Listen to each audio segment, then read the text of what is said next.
Running with Maverick and Wolfman. Hey guys, welcome back. We've got Maverick here and Wolfman here. If you're enjoying running with Maverick and Wolfman, remember to like and share on Facebook, follow on Instagram, and tell some others about the show so they can enjoy as well. Thanks so much for the support. Really appreciate everyone listening and contributing and sharing questions with us. We've got an exciting episode today. What have we got, Wolfman? Oh, we've got some questions from listeners. All right. I'll start with everybody's favorite one, unless you've got something. I've got something. You do? I got nothing. Oh. I mean, nothing is something. Now we're getting deep and philosophical. Philosophizing over here. Where's our training at? How are we doing? I can go first if you want.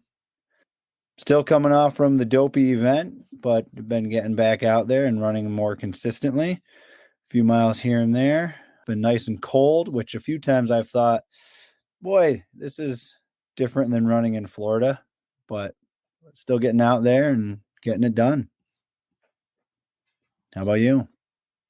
I've done a few runs this year, some core workouts, some pull-ups as usual, push-ups. Nice.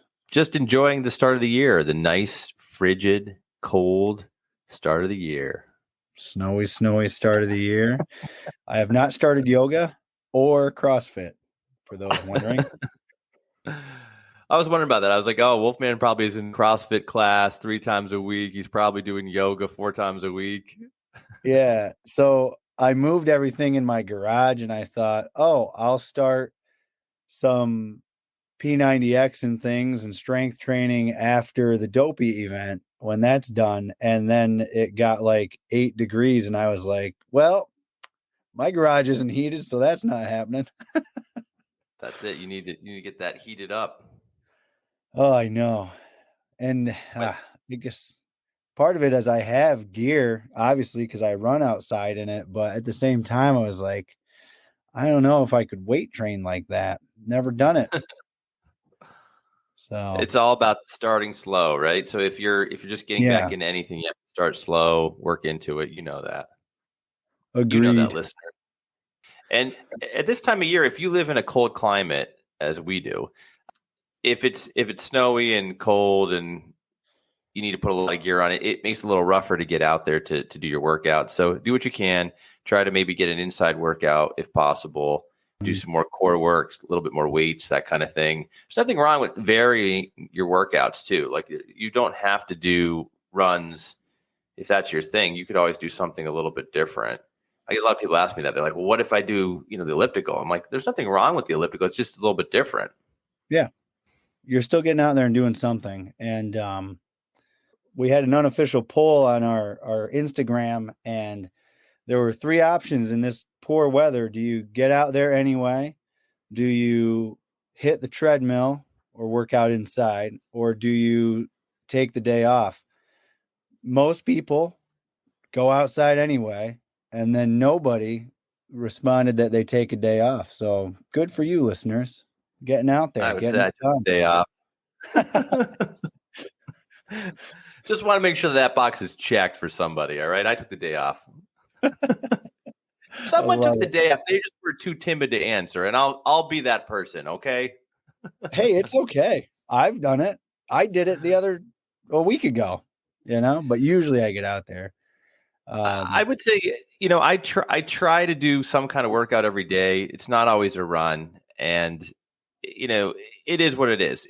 Now, you just got off training for a very intensive event. So, like, if I was doing the dopey challenge, I definitely wouldn't be taking off an immense amount of time before that. But where I'm at right now, I'm just enjoying the run. I'm enjoying doing core workouts, push-ups, pull-ups, sit-ups, whatever. I'm just enjoying all of the planks. Not much sit-ups, mostly planks, I should say. Yeah. Animal. You're going to be like a bench.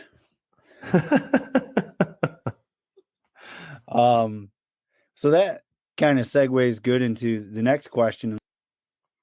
People want to know, like, specifically what I gear up with in the wintertime. I'm pretty particular. When I find a product I like that I feel works, I stick with it. So this is not to say this is the complete list, but this is what I use. I like the Cold Gear Under Armour. I think Under Armour's Cold Gear is a good product. It's lightweight. It definitely keeps you warm. That's usually what my base layer is. My tights vary. I've got mostly Brooks tights. I think Brooks makes good quality products, but I've had others. I've had New Balance. I've never had Under Armour's tights, but if their tights are similar to the tops, I'm sure they're good. Well, Brooks makes what they call a wind brief. So it's a boxer brief that has a particular area with some wind protection that I find very comfortable, lightweight, and phenomenal. So I use those. I really like Mizuno makes a product called Breathe Thermo. It's a little bit more expensive, but it's lightweight. It's got some kind of a fabric that warms as it wicks away moisture. I've got several of those and they last a while. I think I still have some that are from college, which was how long ago, Mav? About 2008. So a little older than that. And then I like Nike windbreakers. I think they make a good shell windbreaker. So I tend to wear those, but I've had Adidas, I've had ASIC, hats and gloves I don't get too particular on. There are a variety of different brands. So there's a lot of brands out there that make a lot of good quality stuff. Find what works for you and wear that. But that's particularly what I wear. So how about you? I just want to throw in a correction. Wolfman's base layer is fur, wolf fur. That is true. All right. So I agree with you. And you know what the thing is? Like back in the day when you used to have like regular gear, you didn't have all this special, like you said, Under Armour and all these special brand gear. You used to have just like basic stuff and it would never last and it wouldn't work well. And it was a pain. But then all of a sudden it got really, really good quality. Mm-hmm. It wicked the moisture. It kept you warm. It lasted. I have stuff that I've had for, I have some gear from high school that's still usable.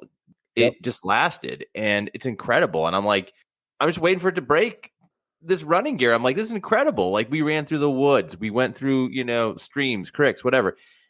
It's not ripped. It's not broken. It still works. It's not worn out. I'm like, that's insane. I have an Adidas hat from high school. It's like brand new. Every winter, I'm like, this thing works. It keeps me warm and it looks brand new. I don't know what they did to it. I don't know how much I paid for it, but the hat is amazing. Yeah. And I can't say enough about it. It's like my favorite hat to wear in the cold weather. My favorite cold weather hat, my buddy's mom made for us. She made us somewhat matching ones. Yep, that's true. But they're reflective.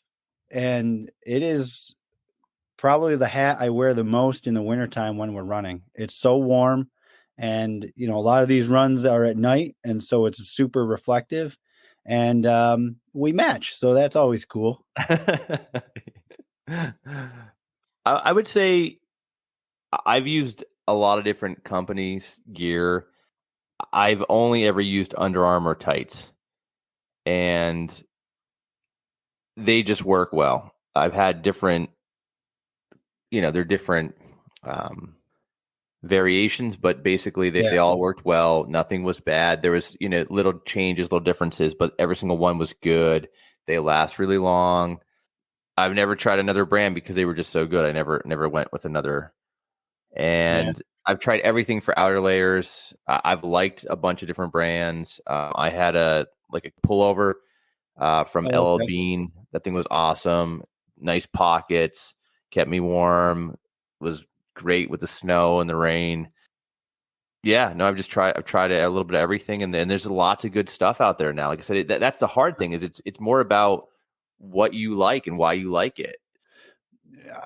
Talking about stuff from high school, we have a bunch of stuff from Roadrunner Sports, and they have their own line of clothes that's comparable to a lot of these. And I hardly wear them anymore because I have these other preferences. I handed them down to Wolfman Jr. and he uses them now. And I've had those since high school. That's some of the first stuff we had. You know what's funny though is that like if he like hands that down to his kids, it'll be like this is a third generation Right. running gear. This is Here's a fun tangent. So we went to Colorado early last year for a wedding, and we went to a Roadrunner Sports store. There was a store there, right? So when we went in, I was looking for something and they didn't have it. I would have to order it through their catalog, which is what they started with, which is now mainly a website. And I told the woman that I have been a member of Roadrunner Sports since it was this huge catalog that used to come to your house, and they didn't even have a store. And then there I am walking physically into one 20 years later. It was crazy. I miss the catalog. The catalog was so cool. You know, like that's the thing. Like, I appreciate the convenience of having everything online, but at the same time, getting the catalogs for your sports gear was cool back in the day. Yeah. Because you would be, you'd be all excited, like, look at this. See, my kids do that with like Amazon. Like when Amazon sends out. Some of these companies have brought back the toy catalog like JCPenney used to have. Yeah. Amazon is one of them. Yeah. And my kids circle it up, right? So that's the thing. Like if you sent me a catalog with running gear, I'm probably circling something. Yeah. Well, I feel like, I don't know about your kids, but my kids shouldn't even circle anything. They should just write all of it on the front and just hand it to you. Just save me the time and aggravation. That's the thing. I can't distinguish where the lines start and stop. Like, make it happen. Listen, here's the deal. So if they brought the catalogs back, right, and they sent it out, yeah, I'm circling something and I'm like pushing that towards my wife at, over breakfast, like, hey, hun, check this out. I would a whole Christmas story it. I'd put it in her favorite magazine, so when she opens it up, there it is. A good subtle hinter. I just out with it. Yeah. I just talk about it nonstop until it's just like, go ahead and get it. Yeah. No, my wife kind of knows like me pretty well on if I mention something, or if I say something's cool, she kind of remembers that. Because I don't pick up a lot of stuff. I don't say like, oh, this is really neat unless I really like it. I gotcha. All right, Wolfman, let's just say that it's like the coldest day of the year. So it's like somewhere between the degrees of like 9 degrees. And today. The last 48 hours. No, let's just say it's between 9 degrees and -5. What, like layer by layer, what are you putting on? So I would have on the wind briefs I talked about, a pair of tights, and a pair of running pants, and then I would have a bit Under Armour, the base layer of Under Armour, the tight armor, a shirt, one of the warming shirts. If it's cold enough, I'll even put another shirt on, and then my windbreaker, and then gloves and a hat. And if it's snowing, like if it's a super snowy day, I have a face mask from Merrill that I wear underneath the hat. And that's mostly to protect my face from the pelting snow. That is super, super warm. So I really only wear it if it's really cold and it's raining, sleeting, or snowing. So I'd have to agree with you on most of that. I'm pretty close to that routine. But then one of the differences that I don't know if this is the same for you or not, but basically my hands and my feet get the coldest. So I will have a thicker pair of gloves, and I've even double gloved at times when it's just ridiculous cold. And as far as socks and footwear, like I've actually gone and put on, either multiple layers of socks or like a storm sock or a wool sock, depending on what I'm running through. And now they even make shoes that are built for cold weather, which is pretty nice because, once again, back in the day, you would just wear your regular trainers. Right. And now you have new shoes you can put on just for that, or cold weather shoes that you can put on just for that. Yeah. So it's pretty neat. But yeah, if you use the Storm Sock, like if I'm going to go out and it's going to be slushy, like if I'm going to run through puddles of like ice water, Storm Sock for sure, because your shoe's going to get soaked, and that will keep your feet dry as long as you don't get the water up too high. Yeah. And those things, I don't wear them otherwise, though. They're a pain to get on and off. I'm not a fan unless I absolutely need them. Right. I have a pair of the Storm Socks, and same. I hardly ever wear them, especially now because I have the 5 fingers and they're not made for that. They're not conducive. Right. But if it's going to be really, really cold and wet, that's one thing I will say about the 5 fingers. If it's going to be super, super cold and super wet, I do have a minimal pair of trail shoes that I'll wear that I have yak tracks on, and I'll wear, like you said, a Storm Sock and another sock, or just I have what's that wool? Not Wolfman wool. Yeah, Wolfman wool. No, there's a special kind of wool pair of socks that are made out of that, and they're quite toasty. I'll wear those. It's like merino wool or something. That's it. Yeah, yeah. Remember in college, I might be making this up, but I don't think so. Didn't we have a teammate that ran in ski goggles a couple times? I don't know, but I'm if you can find a picture, I'd love to see it. I don't know if I have a picture, but yeah, I think I think I do know who did that. Yeah. No, that did happen. No, I remember that did happen. Yeah. He ran ski goggles. Yeah, because he was a skier. That's not a terrible idea. I wear sunglasses. Yeah, I just wear sunglasses. Which I guess funny if I was a skier, I would do that. Well, I've had people say, like, it's wintertime, why are you wearing sunglasses? It's like, well, the sun still comes up, but a lot of, like, the reflection from the snow, and if it is snowing, it doesn't hit your eyes. Like, why not? Yeah, no, I mean, it comes down to what is most appropriate and what's comfortable. And yeah, ski goggles, sunglasses. I mean, it depends on the weather. Like you said, if you get that really biting snow, the sunglasses work well. Yeah, they do. And the face protection. Yeah, especially if there's, in my opinion, if there's snow on the ground and it's one of those sunny days. I mean, the sun is blinding and then it's coming off the snow, and we've all driven in it. Like, it's terrible. Right. I remember in college, we used to go out for the like a 3-mile 6 a.m. run every so often, and just try to get some miles in. And it wasn't a team run; it was just an individual run. And I remember when me and one of our teammates went out, and it was snowing. It was a blizzard, basically, and it was probably 20 degrees at best. Might have even been chillier than that. And then there was a wind chill, of course.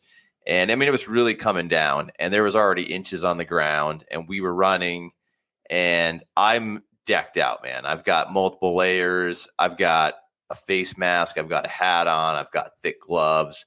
I'm ready, right? And our teammate was wearing, he was wearing like a long sleeve t-shirt and windbreaker pants, no hat, and like some like pretty thin gloves. And that was a lot for him. I don't know if you remember, but yeah, he like never wore anything to cover up. It's like that was a lot for him. And as we're running, he starts talking about like how he's like starting to get like a headache. And the snow is just like his hair is forming into like a snow cone. It's not really hair anymore. It's just this cone of snow. And I'm like, dude, do you want my hat? Like, I've got this face mask. I'll be fine. And he's like, no, keep it. I'm good. And it's like he's turning into a snowman, like literally turning into a snowman in front of me. And I'm like, are you sure you're good? And he's like, no, I'm good. So we get like, I don't even know if we finished. I think we did finish the run, but we got at least, 2.5, if not 3 miles in, right? And we're going to go to breakfast. So typically we just get back, maybe get out of the gear and go down to breakfast. He's like, dude, I'm not going. I have such a bad headache. I have to just go lay down. if it's the same teammate, I think it was, there were a few times we ran in the wintertime that I don't know how his ears didn't fall off. Do you remember? I don't know if it was just you and I or not, but you remember one time we were running to where the course was and you could just see the snow coming in. It was like a wall of snow just coming. And I don't think we beat it. No. There was nothing, and then you could just see it getting closer and closer as it was snowing and coming in. It was like, uh-oh. I remember doing a lot of those snowy runs and running through the woods on those deer trails during hunting season. Yeah. Not a good idea, people. Probably not. Maybe in that area, depending on where you are, because it's more residential, but definitely not around here. I try to avoid running through the woods during hunting season around here, just because you don't want to create an opportunity for accidents. Safe for everybody. All right. So let's move on to that next question. Yeah.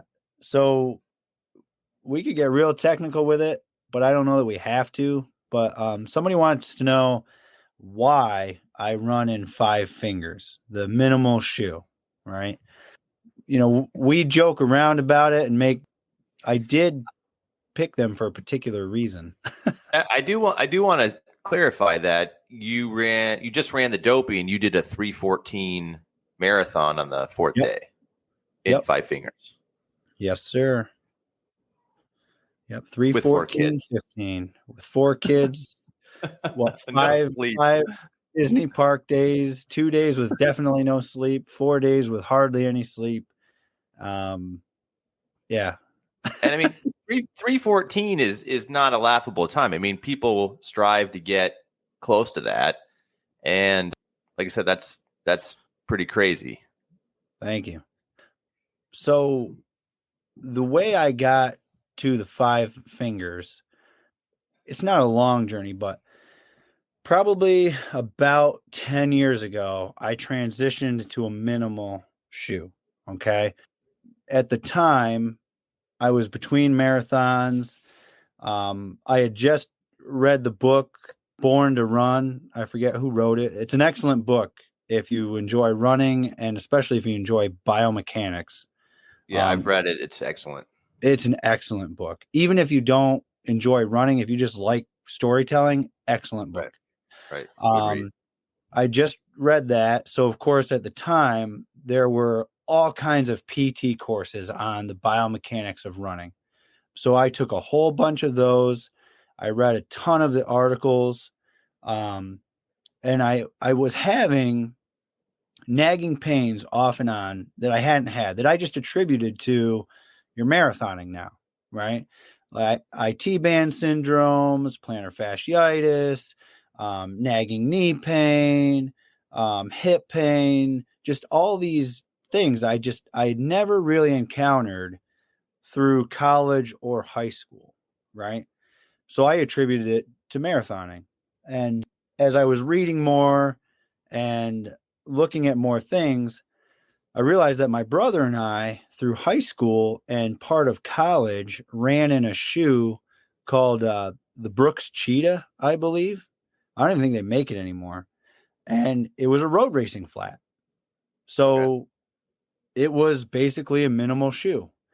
And there were times on runs that we would take our shoes off and just run barefoot on the dirt roads and things like that. Hippie run. And what's that? Hippie run. A hippie run.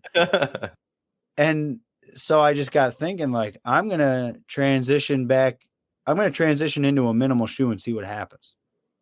So at the time I was between marathons. I just got done with one and I was trying to figure out the next one I was going to do. So it was a good opportune time. So I spent 4 to 6 weeks just working on the muscles in my feet, the small intrinsic muscles, and some of the core muscles in the hips. And then I gradually weaned into a minimal shoe. And I did use the 5 finger. And at the time, New Balance made a shoe series called Minimus that had 2 different heel drop categories. They had a 0 heel drop and a 4 heel drop, which that's super technical.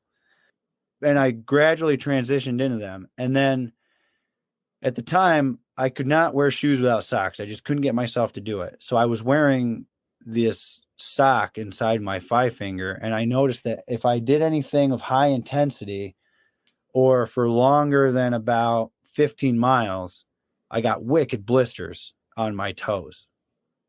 So I put the 5-fingers aside, and I would only wear them for very short runs. And I really wore this Minimus series shoe. And they have a trail version as well, which was phenomenal. Little thicker, little warmer. And I wore that mostly in the wintertime, more traction. And I wore those for quite a while. And then I always told myself, I'm going to train and run a marathon in the 5-fingers, right? So fast forward to last April. Well, I guess it was last February when I knew I was going to do this dopey event and started training for it. And I'd really been slacking. So I thought it's a perfect opportunity to get into these 5-fingers again. So I bought myself some new 5-fingers, and after doing some research, I realized you shouldn't really wear socks with them. So, well, because it creates extra friction that they're not designed for. They're designed to just be on your feet, right? Right. So I bought them. You're trying to maximize the minimal. I was trying to maximize the minimal. Yeah. So I started training in them, and here we are today. So I do, though. They do offer now versions that they didn't have before. So right now I wear a trail version. It's a little bit more waterproof. It's a little thicker, and it's got a lot more traction. So I do size that one up, and I do wear socks in those because it's warmer. And that's what I train in mostly right now because it's cold. But other than that, I wear these 5-fingers now. And I can tell you, knock on wood, unless I do something stupid, like I'm going to go run 20 miles tomorrow and I really shouldn't, I have not had any of the nagging pains or anything. And I made the transition to minimal shoes because I think it's a little misleading, because people think of barefoot running as I've got to wear this 5-finger shoe or nothing, right? But if you look at a lot of the research, it's the reaction of your body to the way it lands on the ground, right? So I'm not sold that everybody needs a minimal shoe. I think everybody should be in they call it a transitional shoe. It's smaller heel drop than a traditional shoe, but more than a zero drop. And the reason I think everybody should run in that at least is it promotes it doesn't fight your body's natural strike, whether you're a heel striker, a midfoot striker, or a forefoot striker. So meaning whether you land on your heel, the ball of your foot, or your toe, a transitional shoe does not fight that. It works with whatever you have. And I think that's beneficial because if you're naturally a mid to forefoot striker, which is what we're designed for, technically, a traditional running shoe with an 8mm to 12mm drop is making you heel strike, and you're fighting your own mechanics. But I love my heel strike. I bet you do. But if you have a transitional shoe, in my opinion, you still have the cushioning that if you naturally heel strike, you have that cushioning there, where like the shoe I wear, you'd probably break your heel bone because it's not made for a heel strike. So, okay, here's the interesting thing, because a lot of folks don't probably know this because they don't race to the intensity that we did. Yeah. When you run fast, you change your mechanics, right? So Yes. On a distance run that you're doing a lot of mileage at your training pace, you're going to be probably forefoot, like midfoot to heel strike, something in that, unless you're a forefoot runner. if you're not a 4-foot runner, if you're not a mid-foot runner, then you're going to probably transition to that when you go faster. It's just kind of inevitable. If you're trying to heel strike and sprint or run a middle distance, it's not going to be good, and it's going to be very difficult to do. So when you put on your spikes, when you put on your cross-country flats or whatever, you tend to hit mid-foot or 4-foot naturally, and your stride gets a little bit different. Your knee height gets a little different. Everything changes a little bit, right, in order to accommodate for that. Now, you are naturally doing that in the Five Fingers because you are running like that anyway. Mm-hmm. It's forcing you to do that, like you said. So it's strengthening all those components and making it more natural for you to do. Now, the argument comes in for me about whether if we took you and trained you in the Vibrams and then raced you in the super shoe, how much of a difference would there be? Mm-hmm. And at the end of the day, you might say, I don't care. No, I'm because I am also technical and curious. I also want to see what happens. Now, that's not to say I'm going to run my next marathon in the super shoes, but I do plan on doing some workouts and things for the next marathon and maybe some smaller races in the super shoes just to see what would happen. But on a similar note to what you're talking about with racing and how it changes mechanics, the other reason I transitioned is when you are racing, you're typically using a shoe that's a minimal shoe, right? Right. Racing flats, whether you should be if you're conditioned to it, you should be. Yes. Right. And so I thought, boy, here we are training, or at the time, here I am training in a shoe that's promoting a heel strike. And then for racing, high intensity, I'm wearing a minimal shoe. Well, of course, I'm not used to it, right. So all those things are the reasons that I changed into that shoe. And again, I am not a proponent of if it's not broke, fix it. Right. I don't think it's for everybody. I think it's for you if you've got generally good mechanics, nagging injuries that aren't serious injuries, or you're beginning. You're not used to a shoe that's promoting the wrong mechanics. Then I think it's for you. But I would not say if you've been running in a shoe for 12 years, start running in this minimal shoe. I mean, I transitioned over a year and I pretty solidly knew what I was doing, and I still took my time. I'm not saying just go out and grab them and run in them. Right. There's always the too fast, too much, so you have to start slow and work your way into it. But we've got patients that come in with all kinds of stories and all kinds of practices, and then you get a good idea about what's good and bad.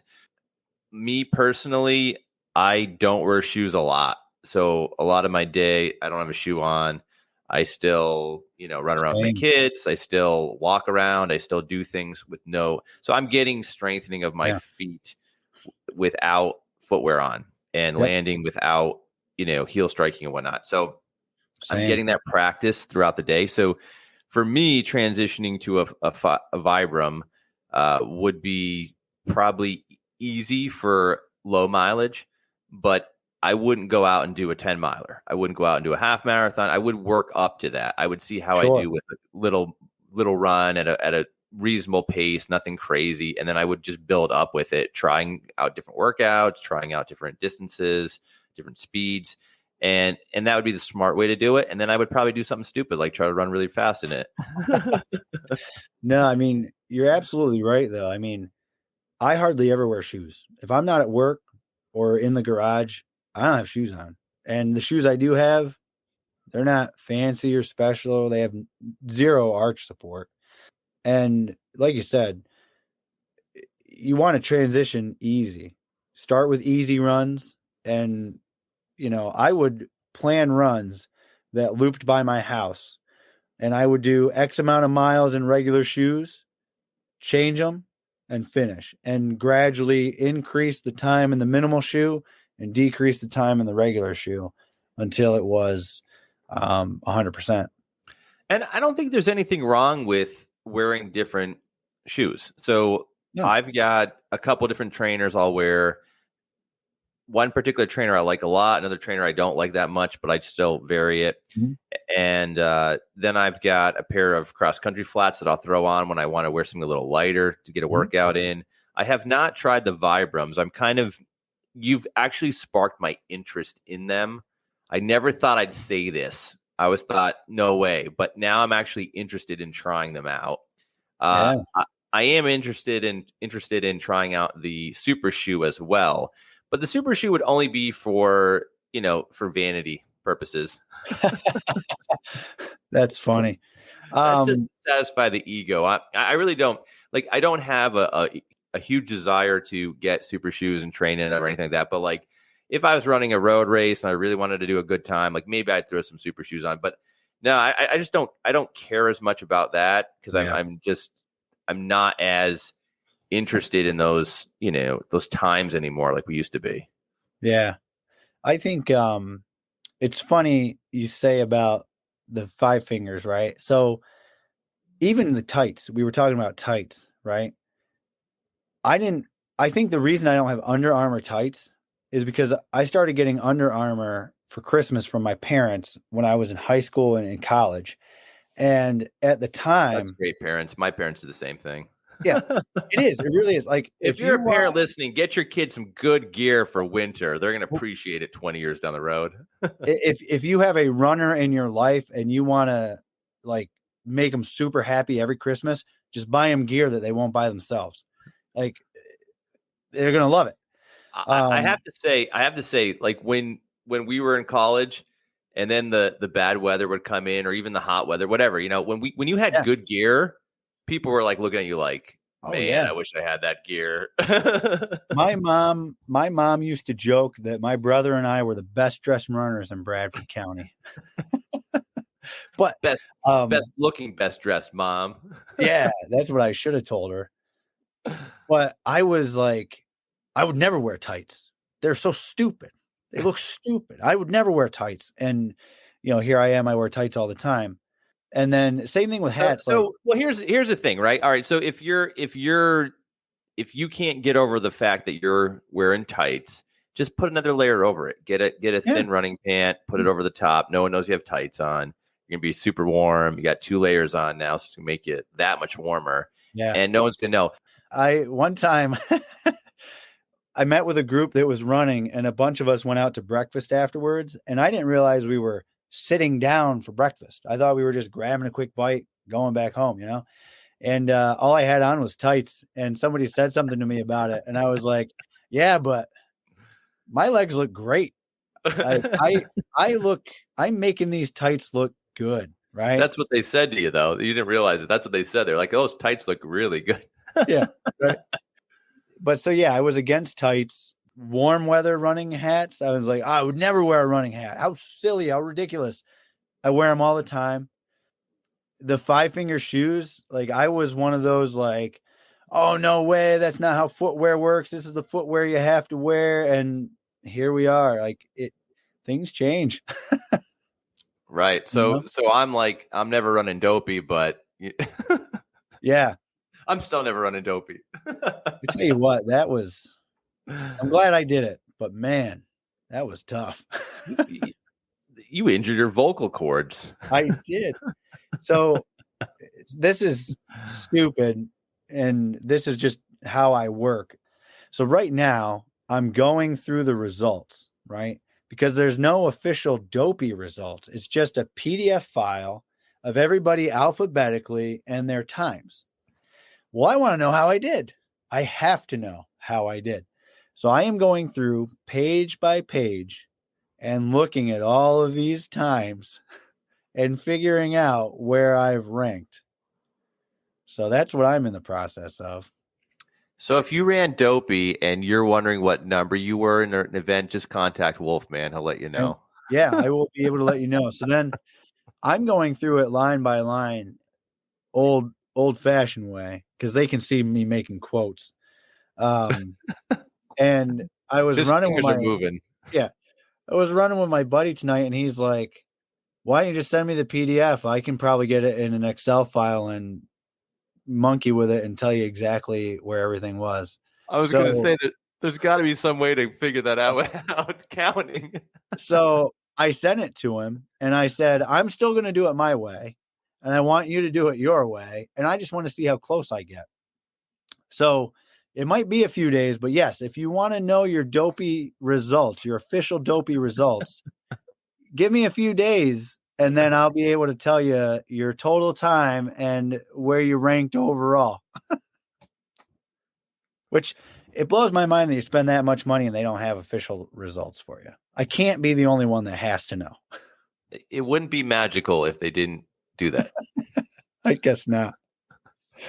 Oh, fun stuff. You all did so well that you don't even have a place. I tell you what, I mean, there's a lot of names on that list and it's impressive.